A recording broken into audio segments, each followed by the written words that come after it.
আসসালামু আলাইকুম।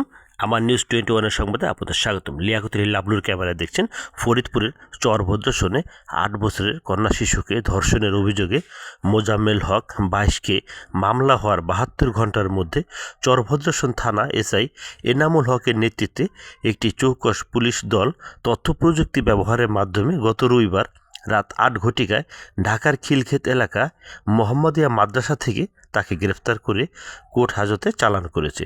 মোজাম্মেল হক চরভদ্রসন আলমনগর গ্রামের মোল্লাবাড়ি জামে মসজিদের ইমাম ছিলেন। সে আব্দুল সিদ্দিকডাঙ্গি মাদ্রাসার ছাত্র।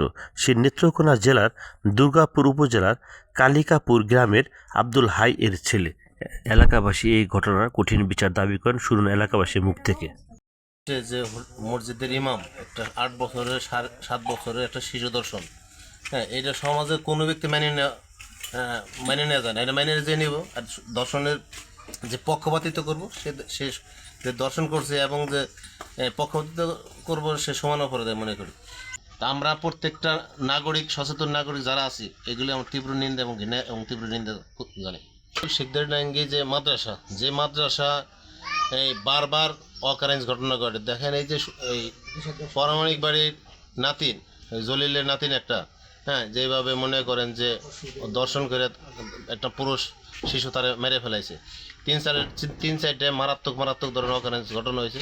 এর কোনো প্রতিবাদ করে নাই, এর কোনো বিচারও নাই। বিদায়ী ওই মাদ্রাসার শিক্ষক এবং শিক্ষার্থীরা এই ধরনের কুকাম করার সাহস পায়।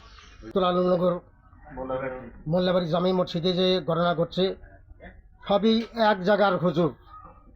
10টা মাদ্রাসা আছে, অন্য মাদ্রাসা এখন তো এরকম কিছু করে নাই। শুধু খালি বারবার অহরহর এই মাদ্রাসার ছাত্র যে যা দিছে সবই এই কুকেলিঙ্গের করেছে। এর মানে সুস্থ বিচার চাই, যা সঠিক বিচার এটা আমরা মাদ্রাসার তরফিতে চাই। এই বলে আমরা বক্তব্য আছে। কোন মাদ্রাসার ছাত্র এরা? এটা হলো আব্দুল সিদ্দিকডাঙ্গি মাদ্রাসার ছাত্র বা বাইরের ছাত্র। আমাদের এলাকায় ভিতরে একটা ছাত্র নাই, সব বরিশালের ছাত্র এই হুজুর এইগুলো করাইতেছে। এটা পুরোপূর্ণ একটা বিচার আমরা চাই। আসসালামু আলাইকুম। এই সমস্ত ঘটনা না ঘটে আমরা সঠিক বিচারের জন্য আমরা আশাবাদী। সঠিক বিচার এগুলো হইতো না। উপযুক্ত এটা বিচার চাই এবং ফরিদপুর ডিসি সাহেব আছেন, এসপি সাহেব আছেন, এটা আপনারা ব্যবস্থা নেবেন।